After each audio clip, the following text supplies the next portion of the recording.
আসসালামু আলাইকুম, welcome to my channel. কেমন আছেন সবাই? কমেন্ট করে জানাবেন।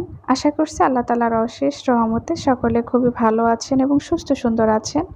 আমরাও আলহামদুলিল্লাহ সকলে খুবই ভালো আছি। তো বরাবরের মতো আরেকটি নতুন ভিডিও নিয়ে আপনাদের সামনে চলে আসলাম। আশা করছি ভিডিওটি সকলের ভালো লাগবে। আর এই মুহূর্তে যারা আমার ভিডিওটি দেখছেন আর যদি লাইক দিতে ভুলে গিয়ে থাকেন, তাহলে প্লিজ ভিডিওটিতে একটা লাইক দিয়ে ভিডিওটি কন্টিনিউ করবেন। আর দেখতে দেখতে যদি বেশি ভালো লেগে যায়, চাইলে চ্যানেলটিকে সাবস্ক্রাইব করে রেখে দিতে পারেন এবং পাশে থাকা বেল অল অপশনে ক্লিক করে দেবেন। তাহলে পরবর্তী ভিডিও যখন আমি দেব তখন সবার আগে আপনার কাছে নোটিফিকেশন চলে যাবে। আমার এই ভিডিওটা কিন্তু ঈদের 3 দিন আগের, তবে আর ঈদের যে ভিডিওটা আপনারা পেয়েছেন, তো ভাবলাম যে আসলে ঈদের আমেজ থাকা অবস্থায় ঈদের ভিডিওটা দেওয়া ভালো লাগবে আপনাদের কাছে, কারণ সেই আমেজটা চলে গেলে ওই ভিডিওটা অনেক দিন পরে দিলে বেমানান লাগবে। তো এই জন্য ভেবেছি যে এই ভিডিওটাই পরে দেই, সে কারণেই হচ্ছে একটু উল্টাপাল্টা হয়ে গেছে। তো আমি চাইলে আসলে এটা নাও বলতে পারতাম, কিন্তু আমার কাছে মনে হয় যে কাজ ছোট হোক কিংবা বড়, প্রত্যেকটা কাজেই আসলে সততা, নিষ্ঠা এবং স্বচ্ছতা থাকা দরকার। তাহলে আমার মনে হয় সেই কাজটা করে নিজের কাছেও ভালো লাগবে। কারণ আপনারা না বুঝতে পারলেও আমি তো বুঝতে পেরেছি যে এই ভিডিওটা ঈদের অনেক আগের। তো সেই কারণেই আমি ক্লিয়ার করে দিলাম, নিজের মনের কাছে পরিষ্কার থাকলাম। তো আশা করছি আপনাদের ভালো লাগবে।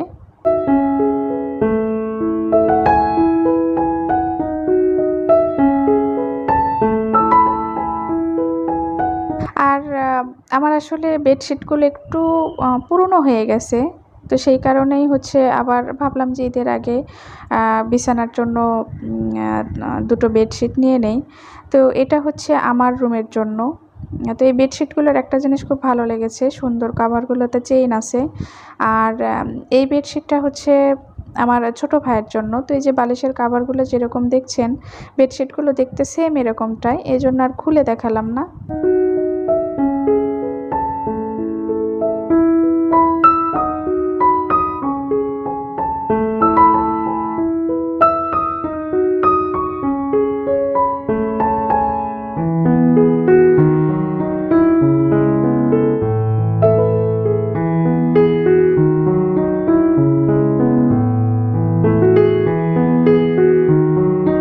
যারা আমার কন্টিনিউয়াসলি আমার ভিডিও যারা দেখেন রেগুলার, তারা জানেন আমি ডিম নিয়ে আসার পরে হচ্ছে ধুয়ে পরিষ্কার করে তারপরে ফ্রিজে রেখে দেই। তো এই ডিমগুলোর সাথে একটু বেশি ময়লা ছিল, সেই কারণে একটু ভিম লিকুইড দিয়ে ভালো করে পরিষ্কার করে নিচ্ছি।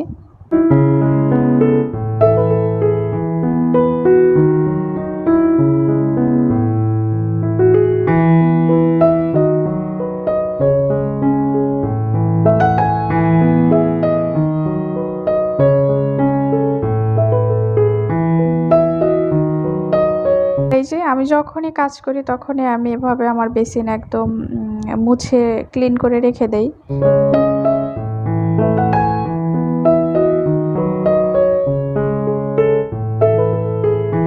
রান্নাঘরের থাই গ্লাস বেশিরভাগ সময় আমি লাগিয়ে রাখি, একটুখানি ফাঁকা রেখে। আর আমার এই কিচেন যে ক্যাবিনেটটা, যেখানে কৌটাগুলো রেখে দেই, তো এত ময়লা কোথা থেকে আসে আমি বুঝি না। দেখা যায় যে প্রতিদিনই মোছা হয়, তারপরেও এত ময়লা কোথা থেকে আসে। তো আমি সেগুলোই একটু মুছে পরিষ্কার করে আবার নতুন করে রেখে দিচ্ছি।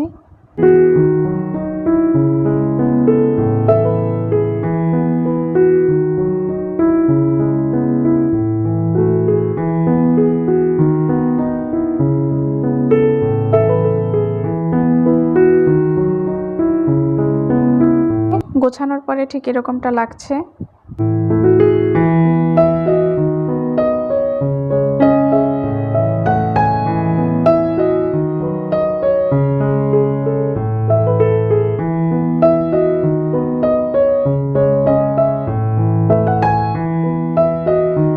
হচ্ছে জাম ভর্তা করে নেব, সেই কারণে জামগুলো ভালো করে ধুয়ে নিচ্ছি। তো লিচু অনেক খাওয়া হয়ে গেছে, এই জন্য আবার নতুন করে জাম আর আম শুরু করেছি। তো আসলে আমরা যখন কোনো অসুখ হয় তখন কিন্তু দ্রুত আমরা ডাক্তারের কাছে যাই। সেখানে কিন্তু টাকা পয়সা বের হয়ে গেলে অতটা খারাপ লাগে না। অসুখ হয়েছে ডাক্তারের কাছে তো যাবই। কিন্তু এই অসুখটা নিরাময় করার জন্য কিন্তু আগেই ব্যবস্থা নেওয়া যেতে পারে। সেটা হচ্ছে যখন যে সিজনাল ফল, এই সিজনাল ফলগুলো কিন্তু শরীরের জন্য একেকটা ঔষধ। তো আমরা যদি এগুলো সিজনাল হিসাবে যদি এই ফলগুলো খাই, কম অথবা বেশি যার যেরকম সামর্থ্য সেরকমই তো খাবে। তো এই সিজনাল ফলগুলো খেলে কিন্তু আমরা অনেক রোগ থেকে বাঁচতে পারি।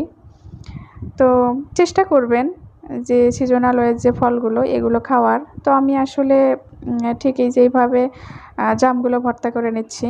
একটুখানি বিট লবণ দিয়েছি, একটুখানি মরিচের গুঁড়ো আর একটু সরিষার তেল।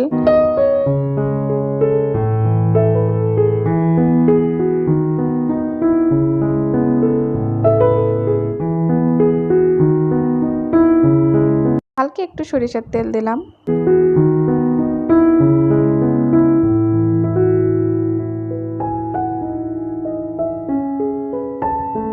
এবার আসি হচ্ছে যে বাসায় না থেকেও কিভাবে আপনার গাছগুলোকে বাঁচিয়ে রাখতে পারবেন পানি দিয়ে।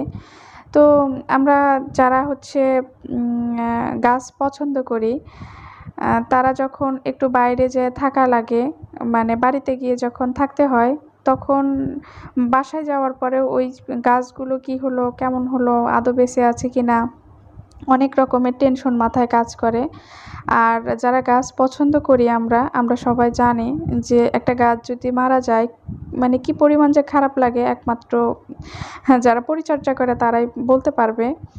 তো সেই কষ্টটা যেন আর না করতে হয় এবং আমি বাড়ি যাওয়ার সময় কিভাবে আমার গাছগুলো রেখে যাই সেটাই আজকে আপনাদের সাথে শেয়ার করছি। তো প্রথমেই নিতে হবে হচ্ছে পাটের যে সুতো অথবা রশি যাই বলি না কেন, তো ওটা হলে ভালো হয়। আমার কাছে এখন ওটা নেই, সেই কারণে আমি বুদ্ধি খাটিয়ে যে গামছা, এটাও তো সুতি, তো গামছার একটা কোনা হচ্ছে কেটে, কোনা বলতে যে লম্বা যে মোটা অংশটা শক্ত ওইটা কেটে আমি রশি বানিয়ে নিয়েছি। এটা দিয়েও হবে, সমস্যা হবে না।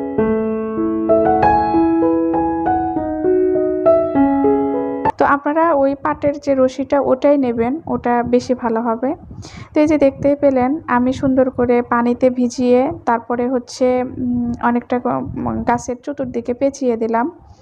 তো একটা জিনিস খেয়াল রাখতে হবে যেন যে সুতোটা নেবেন বা যে রশিটা নেবেন ওটা যেন অনেকটা লম্বা হয় এবং যে পাত্রে পানি নেবেন সেটার একদম যেন তলানি পর্যন্ত ঠেকে।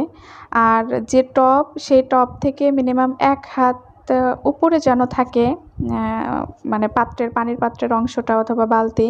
তো সবচেয়ে ভালো হয় বড় কোনো বালতি। আর ঠিক এইভাবে আপনার টবগুলো বালতিটা মাঝখানে রেখে চতুর্দিকে এইভাবে টবগুলো রেখে এই সিস্টেম করে রেখে যাবেন।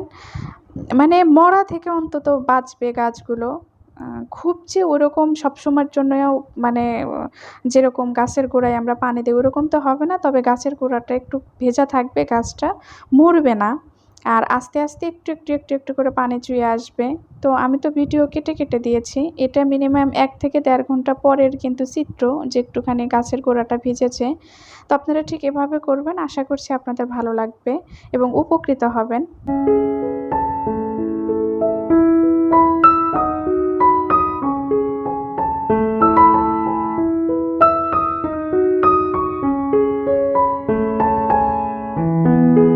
আরেকটা জিনিস বলতে ভুলে গিয়েছিলাম, তো আপনারা যে গাছগুলো যে রেখে যাবেন চেষ্টা করবেন একেবারে টানা রোদে না রেখে যেতে। তাহলে টানা রোদে যদি আপনি রেখে যান, যে অংশটা বাইরে থাকবে সুতোটার, সেই অংশটা যদি শুকিয়ে যায় তাহলে কিন্তু আর পানি আসবে না। চেষ্টা করবেন গাছটা যেন সূর্যের আলো থেকে সরাসরি গাছে যেন আলো বা রোদটা যেন না লাগে, একটুখানি আড়ালে রেখে যাবেন, তাহলে আর কোনো সমস্যা হবে না।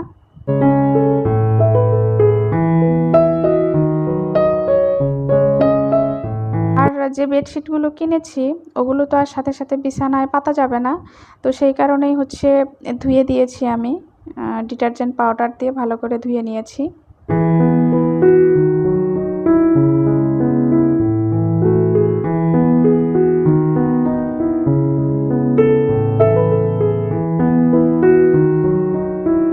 আজকে রান্না করছি হচ্ছে বেলে মাছ। তো বেলে মাছটাই হচ্ছে টমেটো আর পেঁয়াজ দিয়ে ভুনা করছি। তো এটা আর বিস্তারিত কোনো কিছু বললাম না, এটা তো কম বেশি সবাই জানি এবং করতে পারি।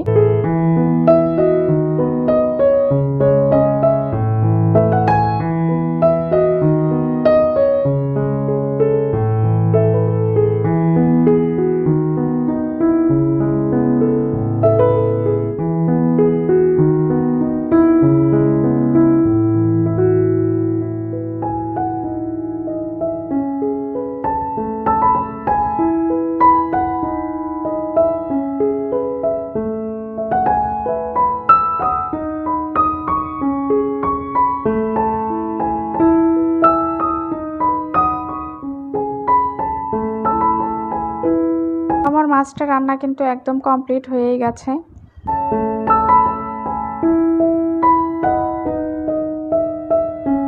আর এখানে হচ্ছে আমার রাঁধুনি নিয়ে এসেছিলাম আমি। রাঁধুনি নিয়ে আসার পরে সেটা ভালো করে ধুয়ে পরিষ্কার করে শুকিয়ে এবার তুলে রাখছি। তো বন্ধুরা, আজকের ভিডিওটি আপনাদের কেমন লাগলো প্লিজ কমেন্ট করে জানাবেন। যদি ভালো লাগে একটা লাইক দেবেন। দেখা হবে নেক্সট কোনো ভিডিওতে। সে পর্যন্ত সকলে ভালো থাকবেন, সুস্থ থাকবেন, সুন্দর থাকবেন। আল্লাহ হাফেজ। আসসালামু আলাইকুম।